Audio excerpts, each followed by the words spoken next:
Alright, what the frick is going on? We are back with another video. As y'all can see from the title and the thumbnail, we are doing the best controller settings for XDefiant. Now, as y'all can see right here, we're actually on PC, but the reason for this, alright, hear me out, is PS5 is terrible to film on. I do play on PS5. I got all 15 levels on PS5. It's just the easier way to film, alright? Calm down. So we're starting with the gameplay and UI. The first thing you're going to want to change is the field of view. If you're on console, PS5 or Xbox, same thing. You're going to want to change this to as high as possible just because it gives you more actual vision, 10-20% more vision than you originally have. And games are now starting to include this on console. Before it was only on PC. This is very good. Make sure you change it. Right now I only have a 110, but you can change it all the way to 120 or keep it around 115. You know what I'm saying? Get your eyes a little accustomed to it.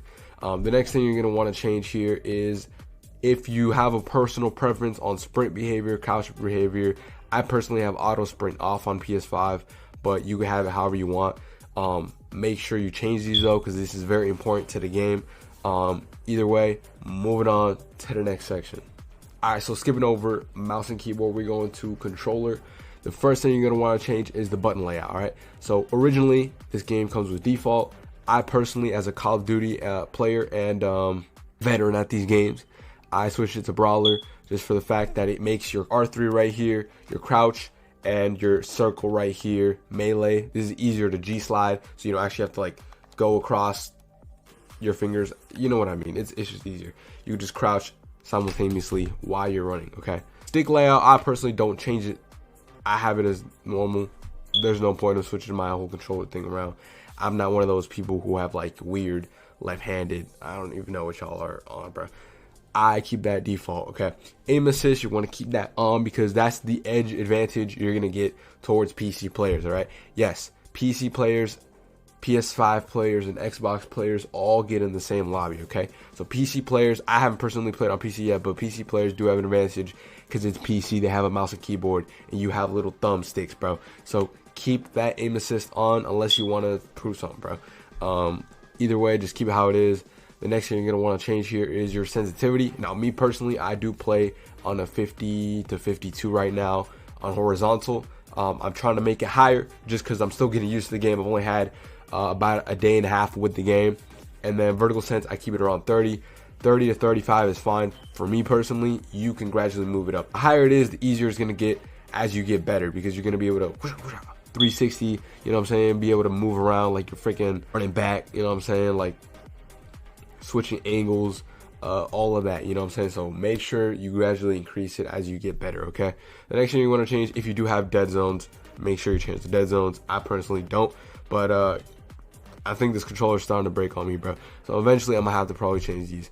Now, I don't actually do anything with inverted. Like I said, I'm not kind of weird, so I don't mix around with the inverts and the all of that, you know what I'm saying? So I keep that how it is, off. And then for controller vibration, I personally have this. Now I have it set to off. Okay, controller vibration, if you want to be more immersed in whatever, you know what I'm saying, especially on PS5 with the cool little new haptics feedbacks, whatever, you can keep that on. But me personally, I'm a competitive player to the core. I do not keep any of that on. Okay, so going on to the next thing. Okay, next up, we're going to want to change audio settings. You could do what you want with this. This is literally, I turn off all the music. The music is absolute garbage, bro. Personally, the UI and everything, the main value, I keep it around 70. I do stream. Shout out to the stream. Make sure you tune in on YouTube.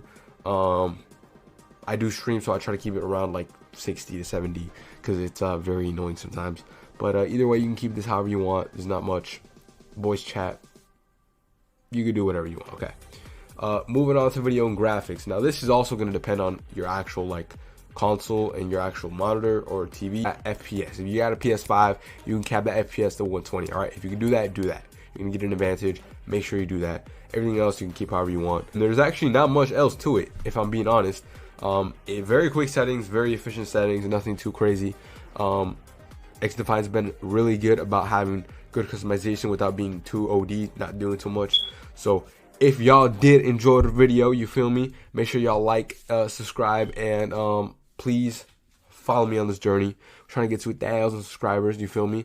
More XDefiant content, more Rainbow Six Siege content on the way. Also, if you haven't noticed yet, I look like absolute garbage and I sound like absolute garbage. It's because I'm starting to get sick, bro. And I have work in like 2 hours. So that is why the video is very quick, okay? Have a good one. Stay blessed, bro.